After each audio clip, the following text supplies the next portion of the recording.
Man-Eater of Thana by Reginald Gilbert. Taken from the Bombay Natural History Society, published on the 19th of September 1895. These days Thana is called as Thane, which is located in Maharashtra state of India. Mr. Reginald Gilbert said on the 4th of September 1889, "I last addressed the Society on the above subject."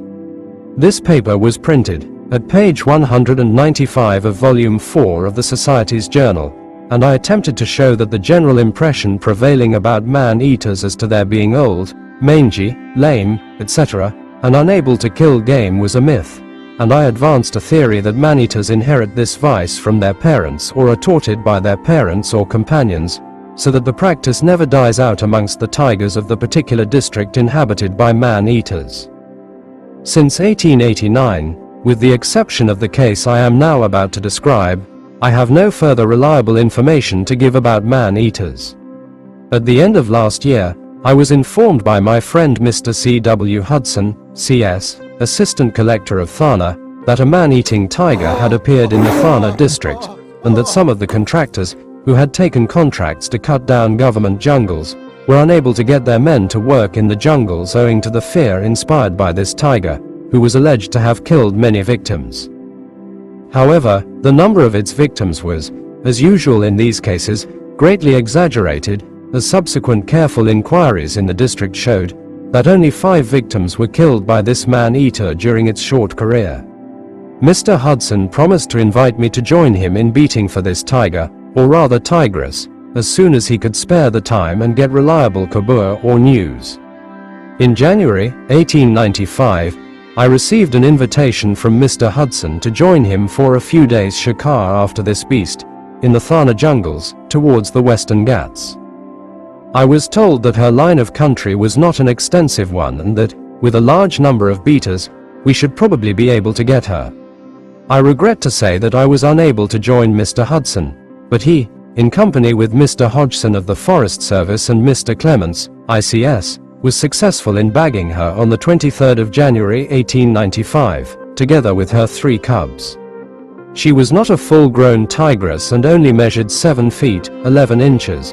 However, before I proceed to this part of the story, I had better give a history of the animal, her victims, the locality. The information I have gained about her has been very carefully collected from Patels and village and police officials of the districts obtained through the district offices and may, I think, be looked upon as fairly accurate.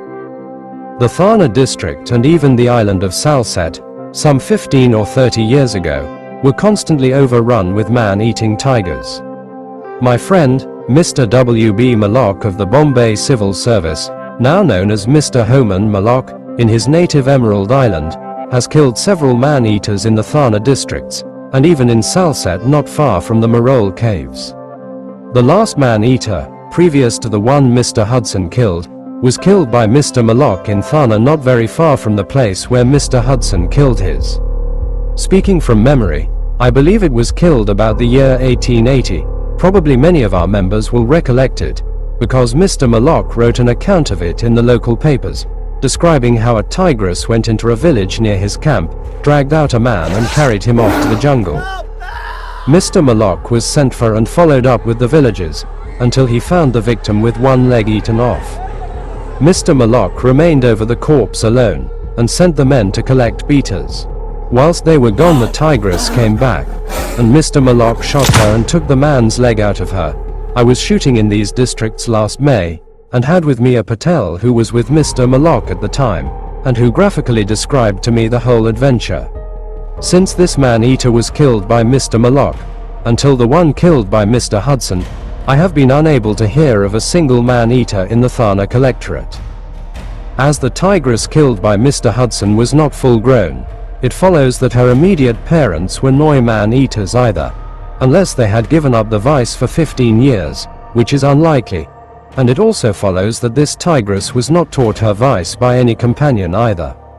However, she may have inherited the vice from a grandparent, and this evil character may have remained dormant in her parents, and broken out again in her during her short career. Now then for particulars. First victim, Kania Mahadio, killed the 30th of July 1894.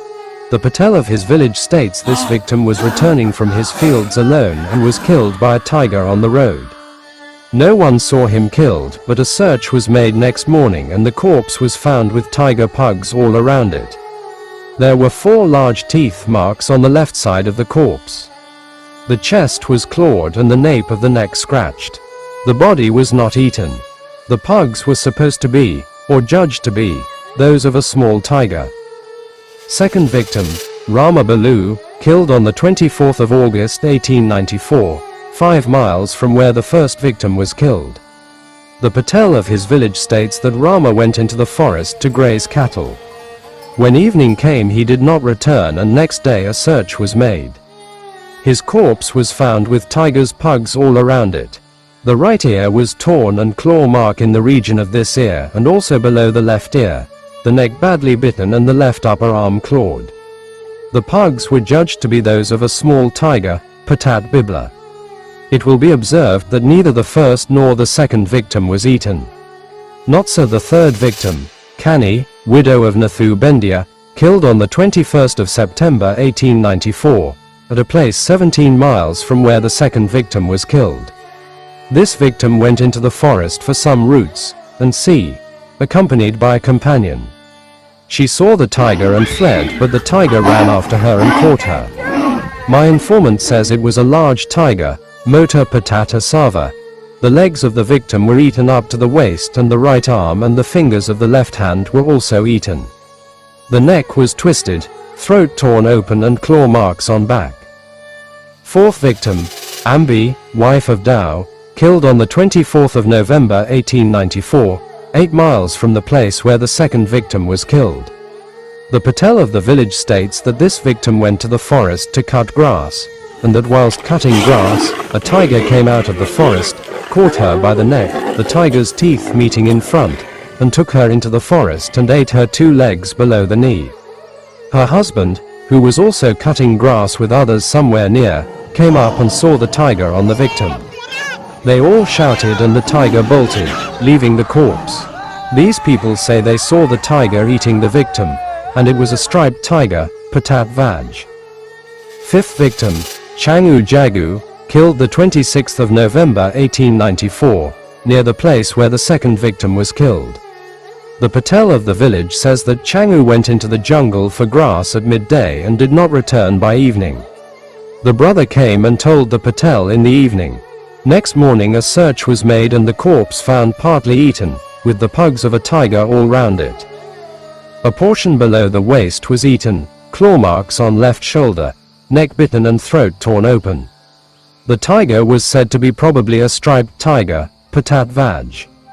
It was on a hill near this that the tigress herself was eventually slain.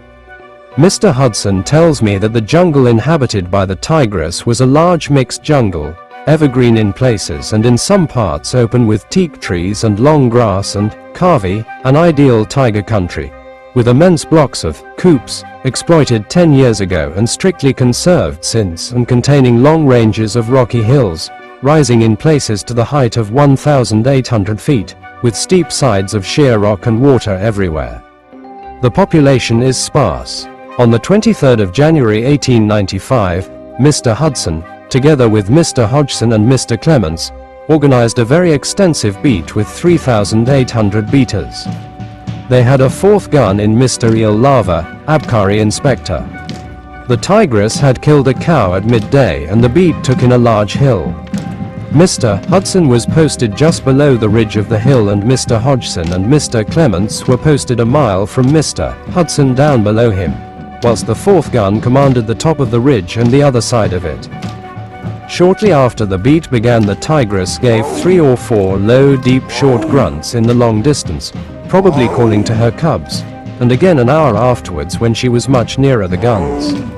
She followed the ridge till she came to within 60 yards of the 4th gun, when she turned down to avoid an open space, grunting to her cubs as she did so.